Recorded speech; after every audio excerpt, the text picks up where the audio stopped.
الصلاۃ والسلام علیک یا رسول اللہ وعلی آلک واصحابک یا حبیب اللہ، الصلاۃ والسلام علیک یا نبی اللہ وعلی آلک واصحابک یا نور اللہ۔ میٹھے میٹھے اسلامی بھائیوں، درود پاک پڑھنے کے بے شمار فضائل و برکات ہیں۔ مصطفیٰ جان رحمت شمع بزم ہدایت صلی اللہ تعالی علیہ وسلم کا فرمان عالی شان ہے کہ جو کوئی شخص مجھ پر ایک بار درود پاک پڑھتا ہے، اللہ تعالیٰ اس پر 10 رحمتیں نازل فرماتا ہے، اس کے 10 گناہوں کو مٹا دیتا ہے اور اس کے 10 درجات کو بلند فرماتا ہے۔ تو سبحان اللہ، ایک درود پاک پر اتنی برکتیں ہیں، تو جو کثرت سے درود پاک پڑھتے ہیں ان کو کتنی برکتیں نصیب ہوتی ہوں گی۔ تو ہم سب کو مل کر کثرت کے ساتھ درود پاک پڑھنے ہیں۔ آئیے مل کر محبت کے ساتھ بآواز بلند درود پاک پڑھ لیں۔ صلو علی الحبیب صلی اللہ تعالی علی محمد صلی اللہ علیہ وسلم۔ کبھی رات میں ایسا ہوا ہوگا آپ کے ساتھ کہ آپ بڑے دکھی ہوں گے، ٹینشن میں نیند نہیں آئی ہوگی، بچپن میں خاص طور پہ یا جوانی میں، اور آنکھوں میں آنسو ہوں گے اور آپ اپنی والدہ کے پاس گئے ہوں گے، ہیں نیند سے بیدار ہو کر، یا نیند نہیں آ رہی، اور ماں کو کہا ہوگا ماں میں بہت پریشان ہوں، پھنس گیا ہوں ماں، بیمار ہوں یا قرضے میں ہوں، واٹ ایور آپ کا پرابلم تھا۔ سچ بتاؤ ماں نے کیا کیا تھا؟ کروٹ بدل کر سو گئی تھی کہ بیٹا تو جان تیرا کام جانے، یا ماں بھی بے قرار ہو گئی تھی؟ ماں بھی اٹھ کر بیٹھ گئی، ماں نے سینے لگایا، اللہ سے دعائیں کرنا شروع کر دی۔ مجھے ایک بات بتاؤ، میں بستر سے اٹھ کر آنکھوں میں آنسو لیے جب ماں کے پاس گیا، اس ماں نے سینے لگایا۔ کبھی بستر سے اٹھ کر آنکھوں میں آنسو لے کر اللہ کے پاس جاؤ تو صحیح۔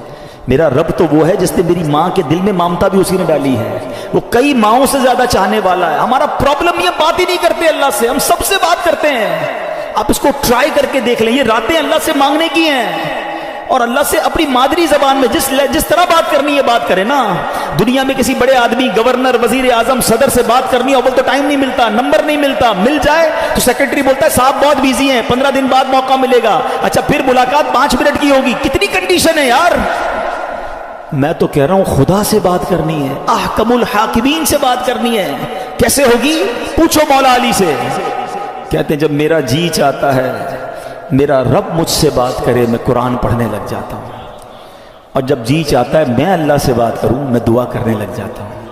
کیا ٹو وے کانورزیشن ہے یار، نو بڈی بٹوین می اینڈ اللہ سبحانہ و تعالیٰ، نو سیکرٹری، نو ٹائم لمٹ، جتنی بات کرنی ہے کرو نا۔ ہاتھ اٹھاؤ اکیلے میں، کبھی کبھی تہجد میں بیٹھا کرو، یہ مسجد میں بھی آ کر نا کونا پکڑ لیا کرے، کبھی کبھی فوراً چلے جاتے ہیں لوگ، اور اللہ سے باتیں کریں۔ اے اللہ پریشان ہوں، اے اللہ بیمار ہوں، پھنس گیا ہوں مولا، کاروبار ٹھپ ہو گیا ہے، روزی کے مسائل ہیں، بیماری کے، جو آپ کے دل میں اللہ سے بات کرو۔ آپ یقین کرو وہ دینے والا ہے، وہ خود فرماتا ہے ادعونی استجب لکم، مانگو میں تمہیں عطا کروں گا۔ جس دن اللہ پر آپ کا بھروسہ بڑھ گیا نا، آپ کو دعا کا لطف آ جائے گا۔ آپ اللہ سے پتہ ہے ایک اور بڑی پیاری قرآن پاک کی آیت کا جز ہے، وہ کیا ہے؟ وَأُفَوِّضُ أَمْرِي إِلَى اللَّهِ، میں اپنے سارے کام اپنے رب کے سپرد کرتا ہوں۔ ہم کہتے ہیں یار میں آج گیا تھا بھائی فلاں جگہ، فائل جمع کرا کے آیا ہوں، مسئلہ حل ہو جائے گا، بہت بڑی شخصیت کو دے کر آیا ہوں فائل۔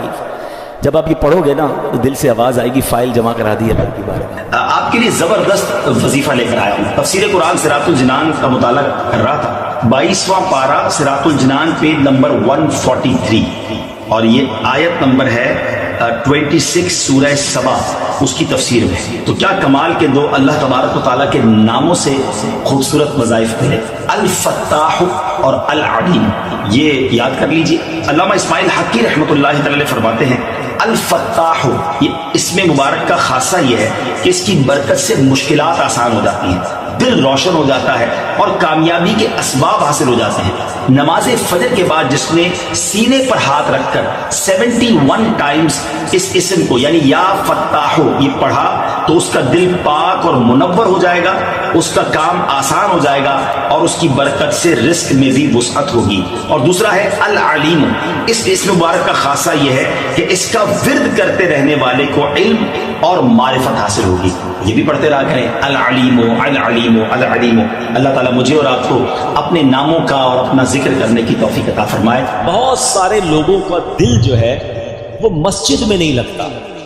مسجد میں پہلے کیوں جاؤں بھائی، اتنا انتظار کرنا پڑے گا، بیان سننا پڑے گا، نماز تو دیر سے ہی ہونی ہے نا۔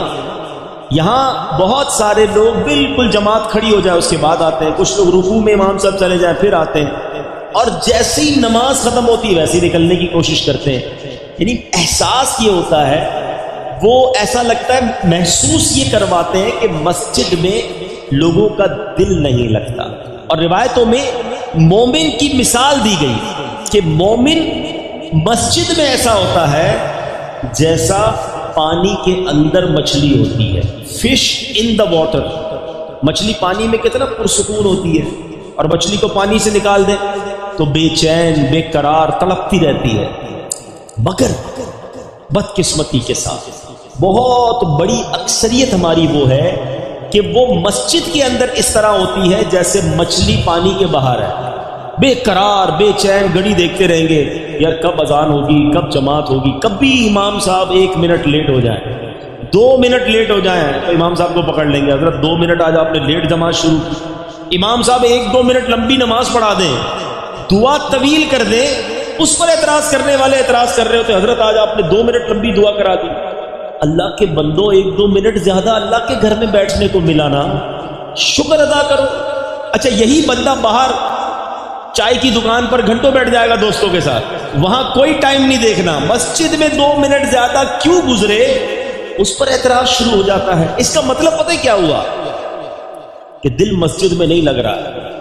جس کا دل مسجد میں نہ لگے وہ اپنے دل کا علاج کرائے، کیونکہ مسجد کس کا گھر ہے بتاؤ نا. اچھا آپ کے گھر میں بغیر اجازت کوئی آ سکتا ہے؟ دروازہ کھٹکھٹائے کہ آج آپ کے گھر میں رہوں گا، آپ کہیں گے کون ہو بھائی، میں تو جانتا ہی نہیں. جب میرے اور آپ کے گھر میں بے اجازت کوئی نہیں آ سکتا، اللہ کے گھر میں کیسے آئے گا؟ خوش نصیب ہیں وہ لوگ جنہیں روز بلایا جاتا ہے. مسجد میں خود سے کوئی نہیں آتا، بلایا جاتا ہے. جو نہیں آتا نا، اب ماشاءاللہ یہ مسجد اتنی فل ہے کہ پیچھے بھی لوگ کھڑے ہیں. میں آپ سب سے ایک سوال کرنا چاہتا ہوں، کیا صرف جمعہ کی نماز فرض ہے؟ ہونا یہ چاہیے تھا کہ عصر میں بھی مسجد فل ہوتی، مغرب میں بھی فل ہوتی، عشاء میں، فجر میں. اور جو لوگ کہتے ہیں نا یار میں مسجد نہیں جاتا، تمہاری بھول ہے. تم نہیں جاتے، تمہیں بلایا نہیں جاتا. تم اللہ کی بارگاہ میں توبہ کرو کہ اے اللہ مجھے روز اپنے گھر میں بلا، میں اتنا برا ہوں کہ مجھے پورا ہفتہ تیرے گھر میں آنے کا موقع نہیں ملتا. توبہ کر کے اللہ کو راضی کر کے مسجد میں آنا جانا باندھ لو. پنجاب والوں کی ایک بات بڑی مشہور ہے، میں تو جب بھی پنجاب آتا ہوں، باقی شہروں میں بھی ماشاءاللہ ایسا ہے کہ مہمان نواز ہوتے ہیں.